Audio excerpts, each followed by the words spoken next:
I am Daniel Keys, and welcome to Book 101. Book 101 is all about the books that I read for the last 40 years, and today I have my special guest. She's an international motivational speaker, entrepreneur, and of course, author too, no other than Miss Celeste Mergens.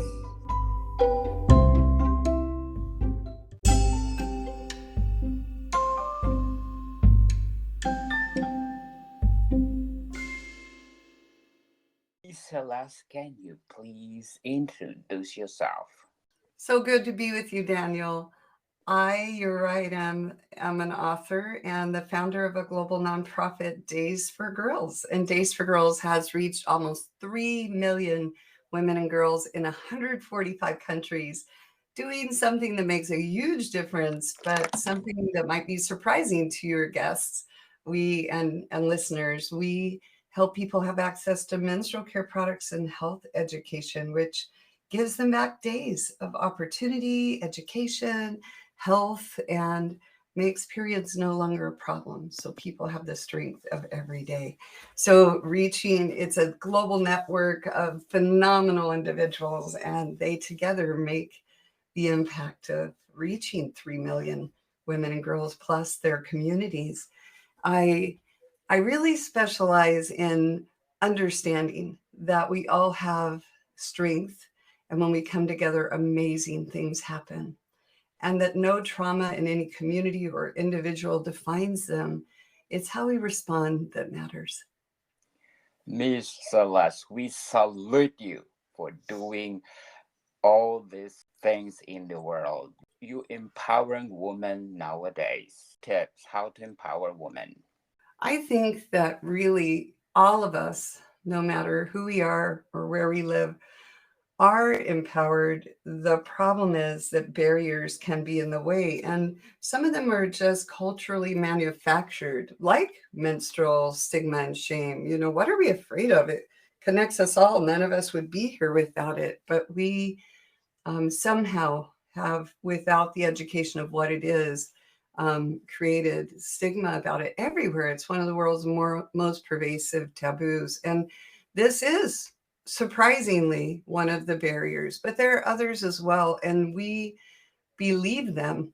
And when we believe them, that's really when it's dangerous. So that's why education is so important, and reaching out to each other, and being able to communicate and recognize that our circumstances and cultural barriers really can be overcome. And so I'd say one of the most important things that we can do is reach out to each other, hear each other, and recognize the wisdom in each of us, that it's not one culture, not one location, and not one kind of person that is needed in this world. We truly need all of us, and we each have unique perspectives and unique strengths that add up to the beauty that is possible here. Very well said, Miss Celeste. Let's talk about the book that you are offering that is coming this October. Yes, this book has taken 4 years to write, and I literally wrote it on planes while I was traveling back and forth internationally, and once on a train, and in hotel rooms, and in my small office, and all along the way, trying to capture the amazing stories of those we serve. And at first, I wrote it with only their stories because they're so important and powerful. And I had a prologue that spoke to when I was young and 5 years old and living without a home and hungry.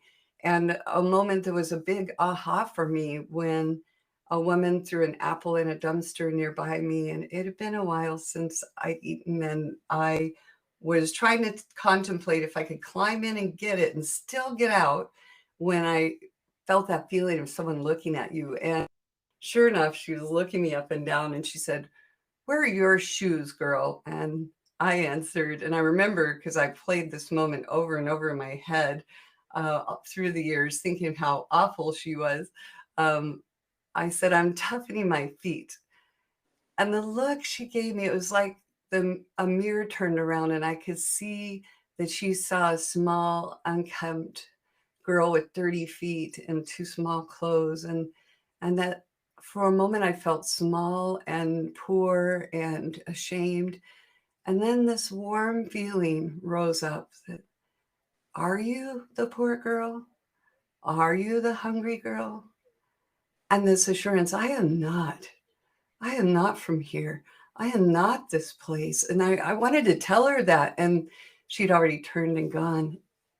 I realize now that that was a gift to have that question run through your mind at such a young age to recognize, are you or are you not? And of course, we are not our circumstances. And I'd written that in the preface that and prologue that that is what that was a pivotal moment later as I grew into the development work that I do around the world. And a friend who's a publisher, but of a small press, wanted me to go to a larger press, which today it is with Ben Bella and Penguin Random House Distributing. And I, I wanted, um, I shared that with her. She said, please call me. When I called her, she said, uh-uh. And she said, you cannot start with that compelling start and not explain why you're the leader you are, why you do the innovations you do, and how you got from there to Kenya.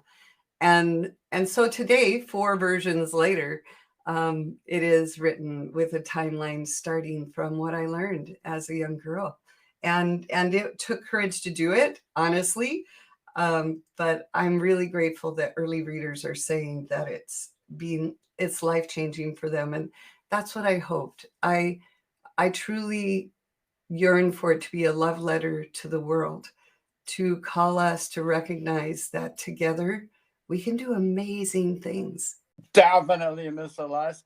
The Power of Days, a story of resilience, dignity, and the fight for women's equity. How did you crafted it? Well, that was okay. I did a unique thing, I think. I don't know, maybe other people did it. I used something called Trello. It's Trello. And it's an online organizing device. To me, it's like having a giant whiteboard with sticky notes.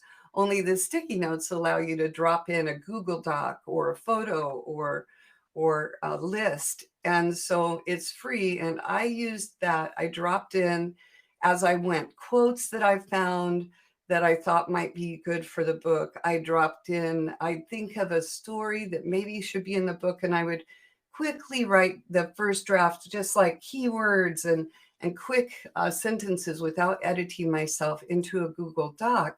And then I would drop that Google Doc into a card in this. It's called a card. It's like the digital sticky note I described. And I would maybe put a key phrase to remind me this is a story about the girl in Zimbabwe, Gotsu, or this is a story about um, fill in blank here. So I added those up as I traveled, as I went through the day, just quick, ooh, that'd be a good quote. And I drop it in there. And then I started getting the opportunity to slide those cards up and down, thinking about the structure of the order that these little notes would later become chapters. And I could also take note of things I learned about marketing books, about anything that I learned along the way, so that I could build the book as I did my day-to-day work without the pressure of I'm writing a book, right? And then when I got to the point that, okay, I have a few minutes to work on the book, I could pull one of these open and then dig a little deeper into actually writing that piece. So by the time I got to, now sit down and really complete this book, it was easier. And that would be one thing I'd say, start with like a bubble map, if you will, of here's what I want to write about, and then think of all the different things in your circle, the quotes, the stories that could build to this book, and do that without filtering yourself. The second thing that I did that I found was really important is to ask myself how I show the reader, not tell the reader, show the reader what it was like to be in this place and doing this thing. And so I would literally sit and let things sift through my head as ways to show what the experience was like. So for instance, I was trying to share what it is like to be raised by a parent who experiences dissociative personality disorder at times, and trying to show that. And I sat there and different ideas went through my head of how you describe what that is. And then it came through my head that she was a fragile winged phoenix coming and going right before our eyes. Ashes to ashes, we all fall down. And when that sentence came to me, I literally wept so hard that I felt I would break apart, because it really touched how it felt. So I made sure that, especially coming in and going out of chapters, that I had a way to describe what we were heading into. That so for instance, describing being in Mozambique with with the Sina community there, and and thinking about how it felt and what it was like. And at the beginning, I started with on the drummers of Sina, Mozambique, because it really was like Vegas drummers. They would just pound so and dance and then pass the mallet mid strike. It was just wow, mind blowing. And so I was thinking, where could people relate to what this place was? And it'd be like a Vegas drumming show. It was just they of course weren't performing; they were celebrating. But how do you describe that in a way that someone who hasn't been there could understand? And so it was Vegas has nothing on the drummers of Sina, Mozambique. Always through the book, especially in key places coming in and going out, I was really trying to not tell them, but relate something they may be able to relate to. Indeed, Miss Celeste. So, can you share to us one of your favorite quotes that you put in the book?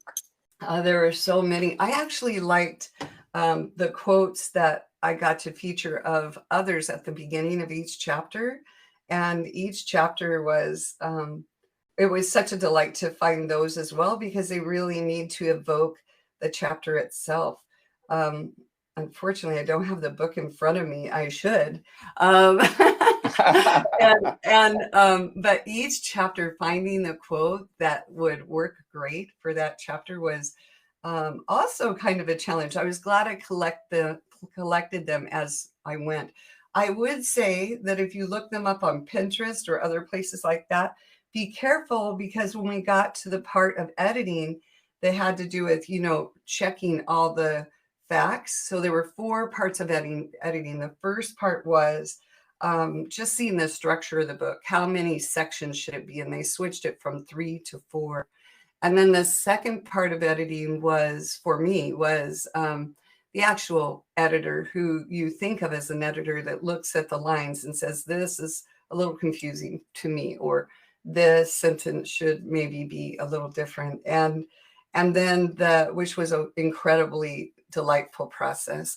And then the next one was the fact check. And that was actually the most extensive. They were making sure that I had the facts accurate, and a couple of the quotes I had to the wrong person because of how it was listed online when you're searching online. So I would say double check those. And the last edit sweep was for any typos, any of those. And I would say about that I learned that doing the audio book early, which I also got to record, is a really important process, because you catch things that are wrong in the book. So if I may share a funny thing, it wasn't until I did the audio, and I did read this aloud to myself and caught a lot of things, but I didn't catch this one. It was in Guyana, South America, that I was describing an experience with a beloved friend. And I said that she was, and I don't remember how exactly it was structured, but I said that she was, while we were enjoying breakfast, she was chopping the vegetables to cook her family. What does not? Yeah, I'm embarrassed to even say that. When I read it aloud, I was like, oh, no, no, no, no. That typo has to be fixed. Of course, cook for her family. That was a really important word that I missed, and was able to catch it in the recording and for the digital. But really, this first edition will have that terrible typo. I hope everybody's heads fills in the for, and the other printings of the book will, of course, have it corrected. Definitely interesting, Miss Celeste. But before we go on, I want to shout out to the people listening in Kenya, because in Nairobi province, I got 53% audience share. Nairobi at 43%, Mombasa district at 2%, Nakuru district at 1%, and last but not the least, Kisila district at 1%. So Woo! Miss This all Yahoo, started in Kenya, yes, Daniel. yes, thank you, Kenya, for supporting this podcast, because this podcast is created to empower writers all over the world, like Miss Celeste Mergens. So, Thank you, Miss, Daniel. Thank you for sharing. It's a delight to be with you. And I just have to say, Days for Girls started in Kenya. I found oh, out wow. about this in Kenya. I've been to Nakuru, I've been to Gamano, I've been to Kisi. These are important places featured in the book. And Days for Girls continues to be strong leadership in Kenya. It's one of our strongest points in the world, providing washable menstrual kits that people can count on, and local leadership led. There are so many places in this book that feature the strong people of Kenya, and none of this would have happened if I wasn't in Kenya. Also, the book itself is all about the girls in Kenya. Not all of it, but many pieces of it are, because it did start there, and we also have a lot of stories about them. The stories in the book, because Days for Girls is global, are global from all over the world and feature people all over the world, but many stories, including how it was founded and started, are featuring Kenya. Okay, that's be awesome. So, what are your struggles in writing this book? Actually, can I just say, Daniel, I love writing. I love it. I love the process. I would say I would say that for me, you write it first and then you put it away a little bit because when you open it up again, you're going to see where you could have made it stronger, right? Yes. Um, and and I would also say don't fall in love with your words, because you need to play with them like Play-Doh. You need to be willing to dance with them so that you can, really draw the reader in. For me, especially when you're writing about hard things, when you're writing about hard stories. For me, one of the greatest writers is Langston Hughes. He was a Harlem Renaissance writer, and in the early 1900s, and he wrote about really hard subjects, and what I loved about it is he never tried to tell us how to feel about that. Instead, he gave us the facts and put us in the situation and let us see without his interfering in what we should think about it, which allows the reader, in my opinion, to feel it more deeply. And I I think that I believe that it's important as we write to be aware that the reader is going to be building the world they're reading with you. It's not your world, it's our world once it goes into their hands, right? Yes. So it is the writer's responsibility, in my opinion, to get out of the way and just share what it is you're trying to share in a way that invites them in a way that shows them how does it feel, how does it look, what is happening, whose voice is heard, and not need to interpret it for them. I feel like when we try to interpret it, we get in the way of the experience. And so That's why it's our job when people say show, don't tell. I believe it's because of this partnership that happens when you're reading or listening to a book that is so powerful. It is our job to find a way to not tell them but show. And that, thankfully, we have metaphors, and thankfully we have descriptors. And when people say don't use a cliche, it's because of this. It's because of this sacred trust between the reader and the author, that you need to trust them. And to give them a cliche is to ask them to not use their facilities and instead just rely on it. It's our responsibility to try to be as close to it as possible. So when I was describing earlier, how do you show someone what it's like?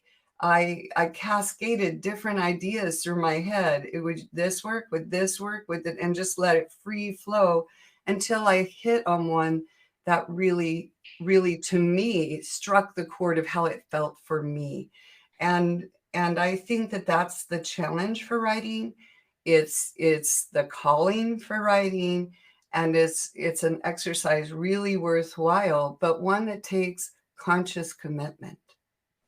Yes, definitely. The power of this, which chapter you enjoyed the most? Oh, okay. That's like asking you which one of your children you prefer, right? Yes, Oh, it's and they're all so different.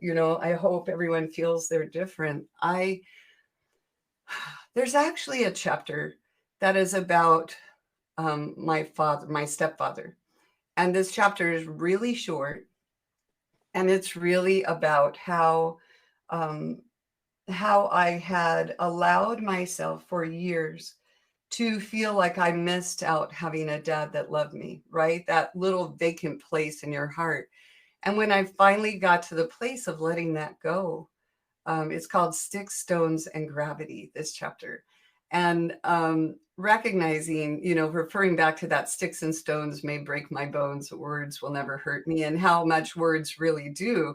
And how when I finally let go of the need to have a dad, when I finally said, what am I doing? I'm an adult now. I don't even need a dad. I have family of my own.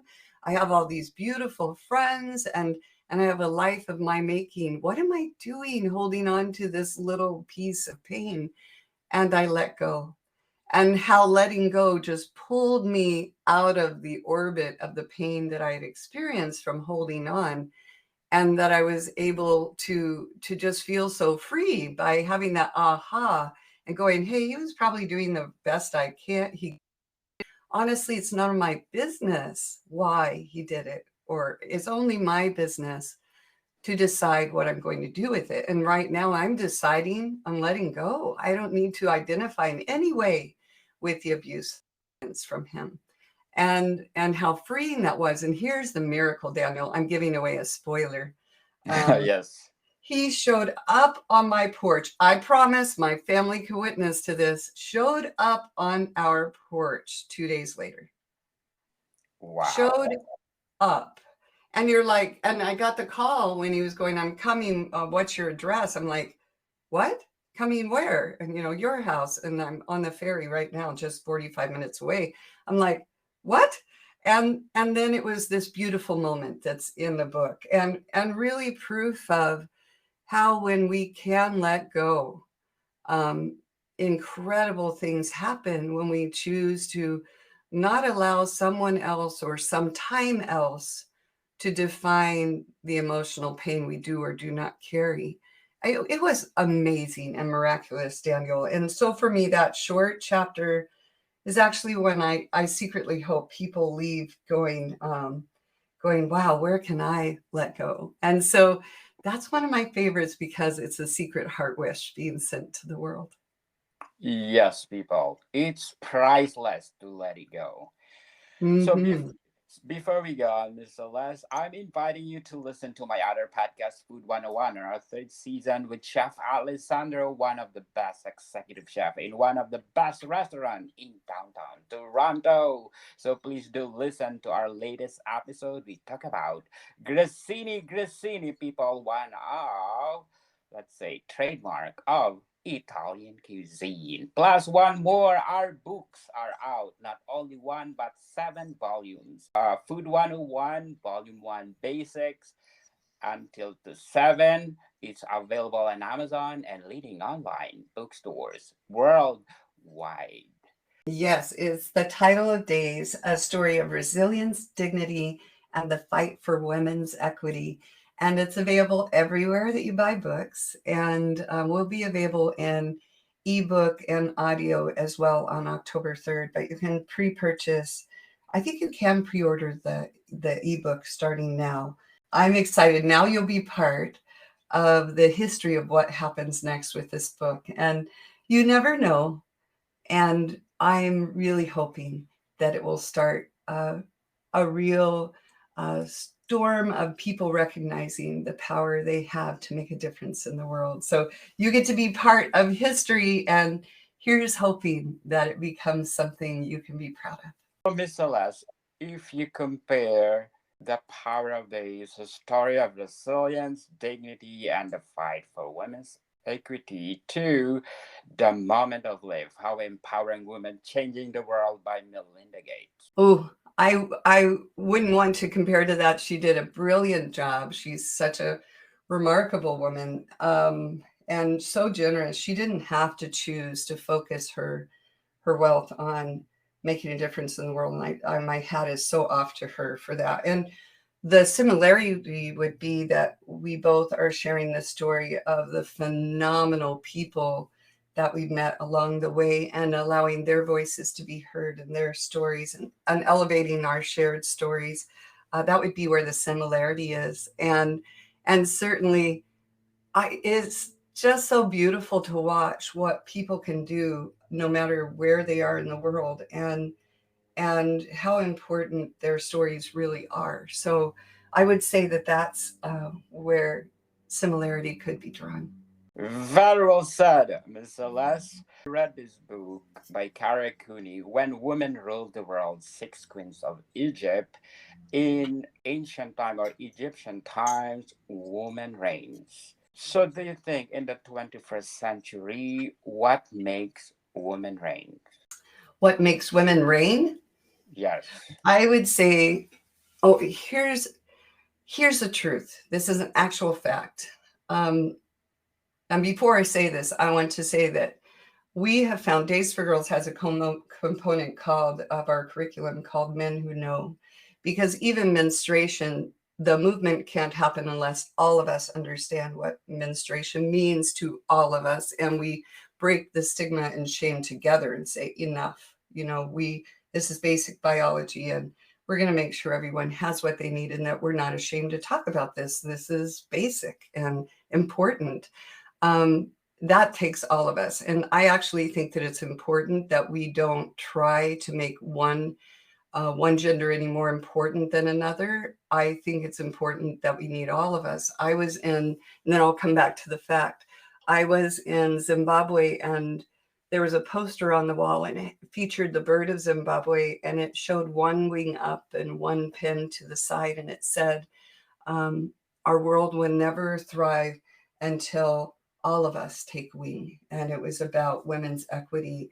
And so for that, I would say we need all of us, not one set of any of us. We need all of us. And I would say that it is an actual fact that the World Food Prize winner, Catherine Bertini, was quoted as saying and explaining that they did a survey in Afghanistan of what community members would do if they had resources. They asked all the men and women. The surveys for the men came back with maybe one or two for their family out of 10, and community, and then the rest things that they desired. And the surveys for the women came back with all of them for the community and their family, with the exception of perhaps one that might be for themselves. And that was the way the surveys came back. So they then shifted to trying to find ways to get the food into the hands of the women, and make businesses of creating ovens, baking ovens, so that they would bake bread for everybody. Food got to everybody, and the resources the women gained went to everyone, and it was really successful. And the story of what happened next is in the book The Power of Days. And the thing is that we know that when you lift a woman, she's going to lift her, not everyone, but almost every woman will lift her community and her family first, not thinking of herself alone. Now, we can't say that all men would exclude their community. That's not true. I'm married to one that would choose everyone. And the truth is, a lot of percentage of women, when you lift them, you lift their community and you lift our world. So women leaders have the capacity to use that strength of considering everyone and not just the special interests of one. Now, again, I want to underscore that this is highly based on the individual's characteristics, and we can't swipe everyone with one brush. And honestly, we just know that this is true. Women are more likely to lift the whole community. So that would be my answer. Very well said, Miss Celeste. But before we go on, I want to shout out to the people listening in Zimbabwe, Miss Celeste. I get 100% audience share in Harare and always top 90 on my Apple chart. Thank you, Zimbabwe, for supporting this podcast, because this podcast, as I said, to empower writers all over the world. And I'm very grateful from the bottom of my heart. So, Miss Celeste, The Power of Days, can you please invite our listeners to buy your book? Oh, that would be incredible. I hope they do buy it to see examples of what I'm talking about, of showing, not telling, and to see the invitation to be the difference you really can be in the world, and to see for yourself that we don't have to be defined by trauma. We don't have to be defined by our circumstances, that the things you yearn for, you really can make happen. This is proof, because honestly, Days for Girls is proof, because it's if you can do it with menstrual equity, something people don't want to talk about necessarily, you can do it with anything. So it's a great pattern. It's a great example of doing things, building a movement. And there are powerful stories from people all over the world. I really hope that they take advantage of getting to buy this book, and that they reach out to me and let me know what they think and how it moved them, and or didn't, and that together we can have a conversation around the globe about the difference we can make. Definitely. And thank you for your talents that you shared these things to us. Miss Celeste, thank you for your time. And yours. And thank you to your listeners as well. Welcome, people. See you soon.